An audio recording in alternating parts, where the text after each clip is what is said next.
You know, we live in this dunya, and we are fascinated with this dunya which Allah subhanahu wa ta'ala indeed has created in a beautiful manner. We're fascinated. There are over billions of people which live on this dunya at this moment in time.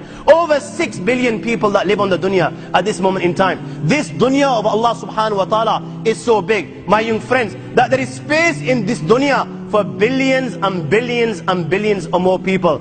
But what is this dunya in comparison to what Allah subhanahu wa ta'ala has created out there? This dunya is insignificant. This dunya is meaningless to Allah. It means nothing. It is worthless. So worthless, compare it with the sun. The sun is one star. You know more science than me. You'll be able to tell me better. Take this planet Earth and you place it inside the sun, and you will be able to place 1.3 million Earths in the sun. 1.3 million Earths in the sun. Allahu Akbar. Allah is the greatest. The sun is one star. One star. There are stars out there which are millions of times bigger than the sun. You tell me this, that you need millions and millions of stars to make one galaxy. And then you tell me this, that there are zillions of galaxies out there. Let me tell you on top of this, my young friend, after this, whatever you see above, when you raise your head and you look above, whatever you see above, the zillions and zillions and zillions of galaxies, let me tell you, this is everything there is within the first heaven. Everything there is within the first heaven, and Allah is the creator of 7 heavens. 7 heavens. And the distance between the first heaven and the second heaven is 500 years. You know, the distance that can be covered in 500 years, at what speed? Only Allah knows. Only Allah knows.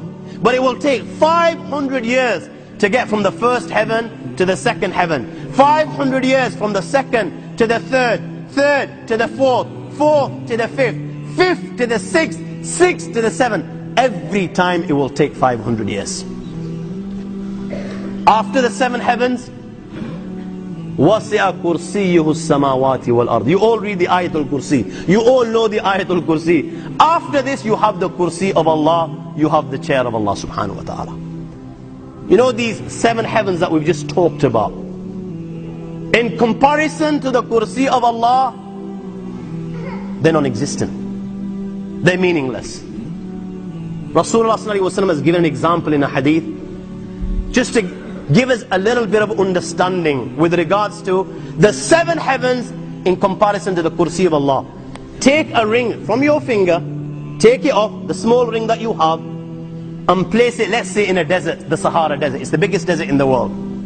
You know that ring that we take off from our fingers and place it in the Sahara Desert? What comparison is in between the ring and the Sahara Desert? Nothing. Nothing. The 7 heavens is the ring, and the Kursi of Allah is the Sahara Desert. After the Kursi of Allah, my young friends, you have the Arsh of Allah. وَكَانَ أَرْشُهُ عَلَى الْمَاءِ. You have the Arsh of Allah. Again, Rasulullah has explained, so just so that we can understand. Take the ring, place it in the desert. This time, the ring is the Kursi and the Arsh is the desert.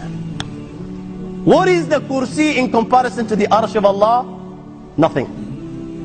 Then you have angels which carry the Arsh of Allah. Their heads are in the 7th heaven and their feet are in the lowest earth. My friends, then you have the Lord of the Arsh and Kursi. لا تدركه الأبصار وهو يدرك الأبصار وهو اللطيف الخبير.